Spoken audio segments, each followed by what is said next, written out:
Hi friends, welcome back to value investing. Indigo Paints को मैंने अपने पोर्टफोलियो में ऐड करने के लिए स्टार्ट कर दिया है। लास्ट वीक में मैंने कुछ क्वांटिटीज ऐड करी थी। गोइंग फॉरवर्ड भी मैं इसके क्वांटिटीज और ऐड करूंगा।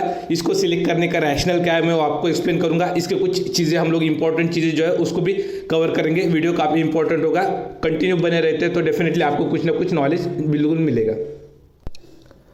इनका जो इशू आया था वो आईपीओ जो ओपन हुआ था जनवरी 2021 में हुआ था। इसका आईपीओ प्राइस देखिए 1490 रुपीज़ के ऊपर पर शेयर एक ऑफर किया गया था।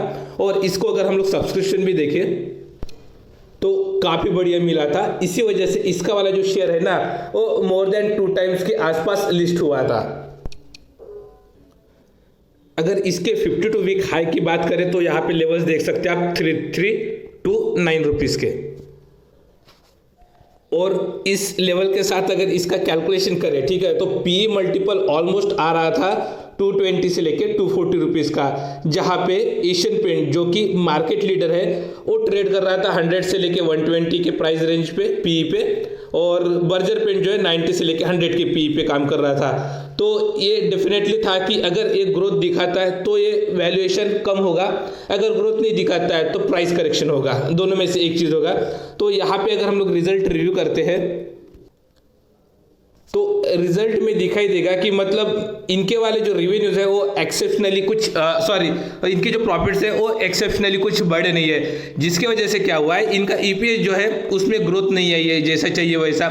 इसके वजह से क्या हुआ है कि जो इनको 220 या 240 का पी मिल रहा था वो सडनली पूरा इसकी जो हवाबाजी थी वो निकाल दी गई है, ठीक है। तो इसके वजह से क्या हुआ है इनका पी रेशियो कम हुआ है। सो करंटली ये ट्रेड कर रहा है 113 के प्राइस टू अर्निंग्स रेशियो पे।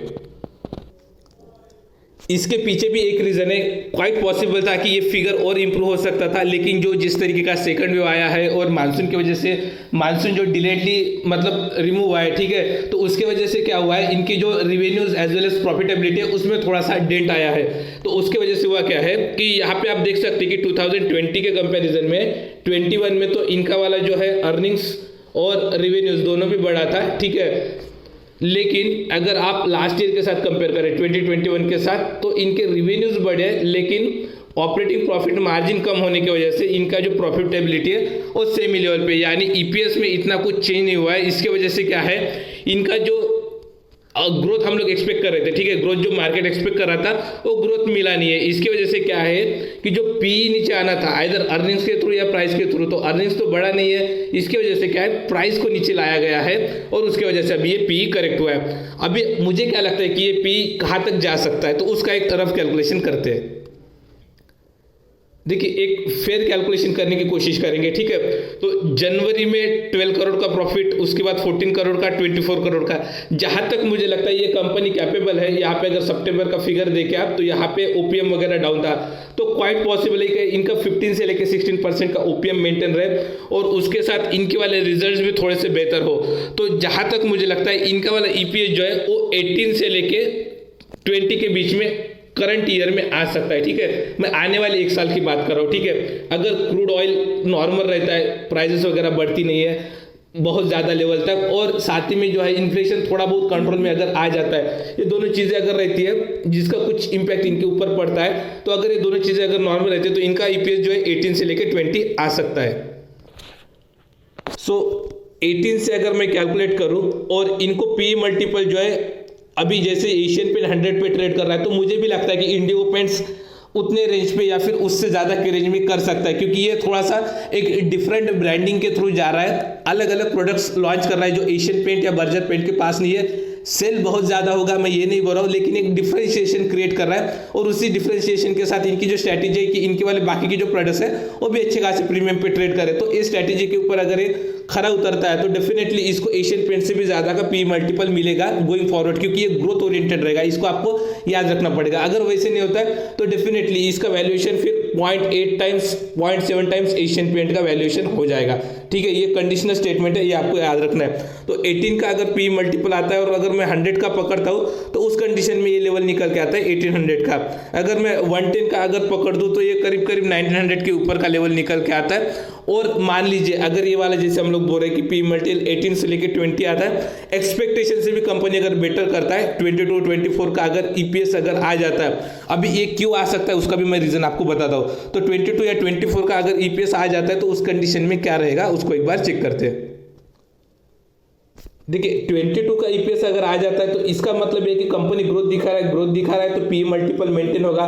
तो जो अभी के लिए 110 113 है वो तो मेंटेन होगा ही होगा, हो सकता है 120 तक भी चला जाए। तो अभी हम लोग अगर 110 से अगर कैलकुलेशन देखें तो ये लगभग निकल के आता है 22 के ईपीएस के ऊपर 2420 का। यानी अगर मैं बताऊं आपको तो किसी भी लेवल पे अभी मुझे लग रहा है इसका जो 1750 1716 चल रहा है ये वाला लेवल, तो ये लेवल पे स्लोली एक्यूमुलेट हम लोग इसको कर सकते हैं। मेरा स्ट्रेटेजी क्या है मैं आपको बताता हूं कि मैं क्या कर रहा हूं। अभी 1760 पे एक शेयर ले लिया, उसके बाद 1750 पे एक ले लिया, 1740 पे एक ले लिया, 1730 पे एक ले लिया। तो ऐसा मैं हर एक लेवल के ऊपर एक शेयर बाय कर रहा हूँ। और जब 1700 आएगा मुझे लग रहा है कि यहाँ पे थोड़ा सा पॉज ले सकता है तो यहाँ पे मैं क्वांटिटी बढ़ा दूंगा। फिर और मुझे लगता है कि यहाँ से नीचे आ सकता है, ठीक है, तो फिर 1690 के ऊपर, 1680 के ऊपर, फिर 1650 के ऊपर और मैं ये कुछ क्वांटिटी लगाऊंगा। तो इससे क्या होगा, मेरा वाला एवरेज प्राइस काफी अच्छा बन जाएगा। हार्डली मुझे जो भी मतलब वो लो लेवल अचीव करेगा ना, उससे ओनली 4 to 5% का ही लॉस दिखाई देगा। कंपनी ने जो आईपीओ से पैसा उठाया था उसमें से कुछ पोर्शंस जो है वो ऑलरेडी जो इनके वाले एक्सपांशन है उसके ऊपर काम में आने वाला था। तो अगर हम लोग इनके वाले टोटल एसेट्स देखेंगे जो कि मार्च 2020 में थे 422 करोड़ के, तो ये रफली बोल सकते हैं कि ये 2 टाइम्स हुए। यानी अगर ये एसेट अगर 2 टाइम्स हो जाते हैं तो क्वाइट पॉसिबल है कि जो सेल्स का फिगर है ना वो मोर देन 2 टाइम्स होगा ही होगा, अगर कंपनी प्रॉपरली स्ट्रैटेजी के साथ एग्जीक्यूट करते हैं। यानी मेरा कहना है कि मैन्युफैक्चरिंग तो 2 टाइम्स से ज्यादा होना ही होना है, लेकिन सेलिंग या फिर प्रॉफिटेबिलिटी किस तरीके से निकल सकता है वो जनरली इससे ज्यादा ही रहता है। वो कंपनी के मैनेजमेंट और कंपनी के स्ट्रैटेजी के ऊपर डिपेंड करता है।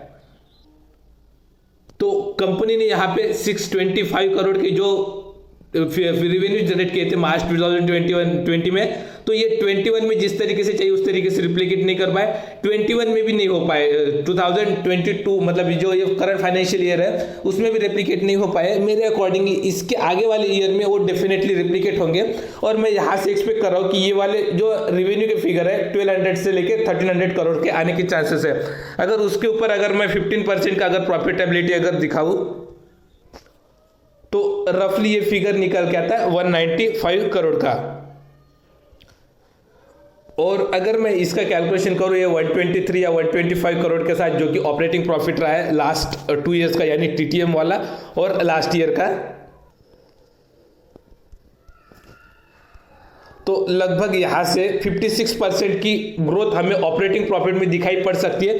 और इसी तरीके का रेशियो हो सकता है 40 से लेके 60 या 65 तक का हमें जो इनका वाला प्रॉफिट है उसमें भी जंप होता हुआ दिखाई दे सकता है। तो इसी वजह से मैंने अभी इसको स्लोली एक्यूमुलेट करना स्टार्ट कर दिया, क्योंकि मुझे ऐसे लगता है कि ये लेवल्स काफ़ी बढ़िया है। और जो आईपीओ प्राइस आया था इनका वाला, तो उस टाइम पे इनके वाले जो मतलब लेवल थे वो 1490 थे। कैलकुलेशन के लिए मैं 1500 पकड़ता हूँ, तो 1500 के प्राइस के ऊपर जो ये आया था तो वहाँ से क्या प्रॉफिटेबिलिटी इंप्रूव हुआ है तो उसको एक बार चेक करते हैं और उसके साथ कैलकुलेशन करते हैं। तो यहाँ पे अगर आप कैलकुलेशन करेंगे तो मार्च 2020 का जो फिगर है, ठीक है, ये फाइनेंशियल ईयर का, तो यहाँ पे कंपनी ने 47 करोड़ के प्रॉफिट कमाए थे। जब ये आईपीओ लॉन्च हुआ था उस टाइम पे 6 मंथ वाला जो प्रॉफिट था वो इनका 27 था। इसके ऊपर कंपनी ने 44 करोड़ का प्रॉफिट और ऐड किया है। इसके बाद ही ये लेवल जो निकल गया था 75 करोड़ के आसपास का, 71 करोड़ आई बिलीव, हाँ 71 करोड़ का निकल के आता है, जो कि ये वाला फिगर है, ठीक है, मार्च 2021 का। यानी 27 करोड़ के बाद कंपनी ने क्या प्रॉफिट्स इंप्रूव किया है, डेफिनेटली 44 करोड़ का प्रॉफिट इन्होंने ऐड किया है। तो जो इनके वाले जो शेयर लिस्ट होने थे 1500 के प्राइस के ऊपर, क्या मैं इसके ऊपर इसको प्रीमियम देना चाहूँगा? डेफिनेटली देना चाहूँगा।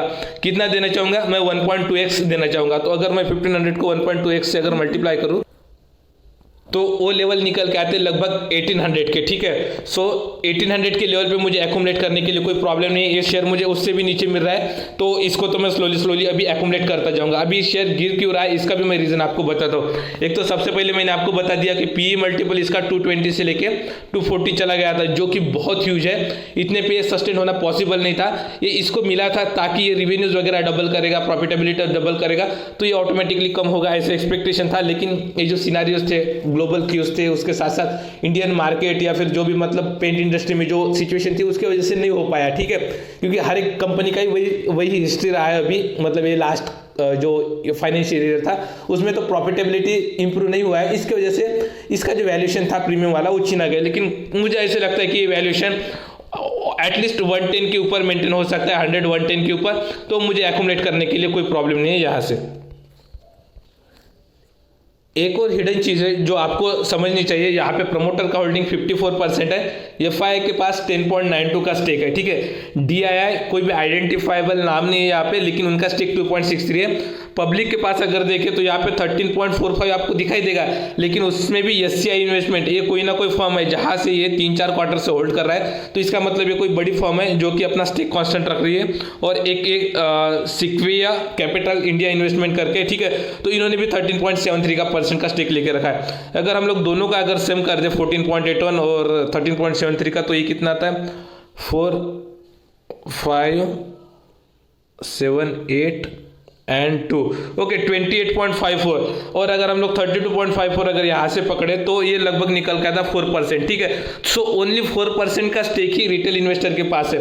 अभी जनरली क्या होता है, जिनके पास भी, जिन भी इंस्टीट्यूशन के पास या फिर जो भी इन्वेस्टर है, बड़े इन्वेस्टर, ठीक है, उनके पास स्टेक रहता है, तो वो क्या है, एक पर्टिकुलर लेवल के ऊपर ही एग्जिट करते हैं। और जो बड़े प्लेयर होते हैं जिनको ऐड करना होता है वो भी प्रॉपर वैल्यूएशन के साथ ही ऐड करते हैं, रिटेल इन्वेस्टर की तरह ऐड नहीं करते। तो गोइंग फॉरवर्ड मुझे ऐसा लगता है कि इस लेवल पे भी एक्यूमुलेशन होगा और उसके बाद हमें एक तरीके से जंप आता हुआ दिखाई दे सकता है। सो यहाँ पे जो ये स्टॉक एकदम अब्रप्टली नहीं बढ़ रहा है, इसका रीजन भी यही है कि इसका वैल्यूएशन ज्यादा था, ग्रोथ जैसी चाहिए वैसी नहीं आ पाई थी, और इसमें जो इंस्टीट्यूशंस है इनका वाला स्टेक काफी ज्यादा है compare to the retail investor. इसलिए इसको क्या है, इसको प्रॉफिटेबिलिटी ही इंप्रूव करना पड़ेगा, तभी जाके ये अच्छे लेवल पे ट्रेड करेगा। सिर्फ और सिर्फ पी रेटिंग इसमें नहीं हो सकता, ये चीज़ आपको याद रखनी पड़ेगी। आई होप जो पॉइंट्स आपको क्लियर किए वो आपको अच्छे से समझ में आए होंगे।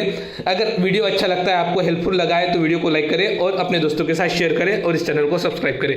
Thanks for watching this video.